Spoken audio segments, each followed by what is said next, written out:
It's DSP's Game of the Year Awards, the best games of 2011.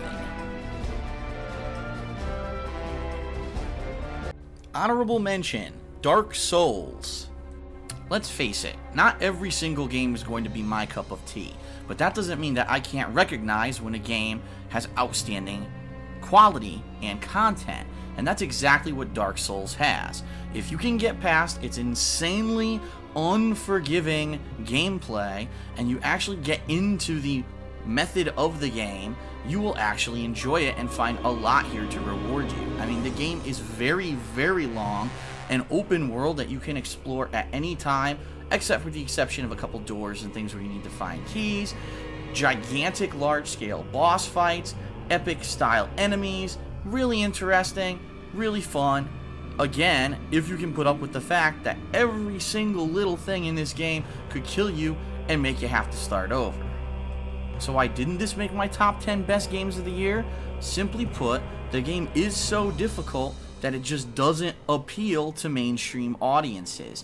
The fact that in some places you have to grind, you have to repetitively do things over and over and over until you finally figure out how to beat them.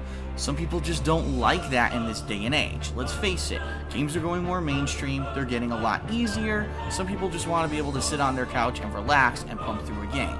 I'm not necessarily saying that's the kind of person that I am, but I do think that the learning curve and the difficulty spikes in Dark Souls are annoying to the point where it's going to turn off a lot of the mainstream people. It still should be recognized for being an outstanding game, but it didn't make my top 10 games this year. So back to the countdown with number 4, Portal 2.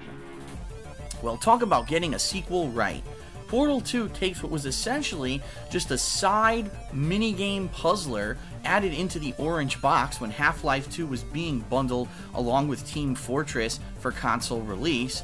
Portal 2 expands upon this game so much and just pushes it to the next level. A really long, interesting story about the development of Aperture Science and Aperture Industries, what's going on in the world in this post-apocalyptic setting, the gameplay being advanced. Sure, it's still at its core just the same Portal gameplay with an in and an out portal, but adding cool things like speed gel, bounce gel, all kinds of new enemies and aspects like the beam bridge. It's just amazing the amount of content that was added to Portal 2. And all of the cool quirks and character aspects of GLaDOS and some cool new characters like Wheatley just add to the overall enjoyment of the game. And now we haven't even begun to talk about the co-op aspect. That's right, Portal 2 has a full-on co-op campaign that you can play along with a friend over the internet or with split screen, as I did with John Rambo.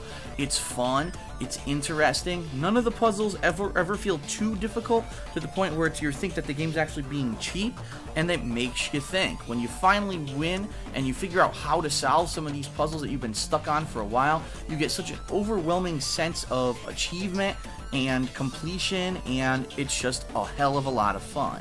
And then add in the fact that there was actually a completely free co-op DLC thrown in later on in 2011 after the initial release, and it just makes a perfect package, a perfect puzzle game. I hope that they continue this series, although I don't know how they could possibly do it with the main character Chell, but still, excellent, and I definitely think it was one of my favorite games of 2011. Coming up next, this is it. We're finally breaking into the top 3 games of 2011. Who made the number 3 spot? Stay tuned and find out.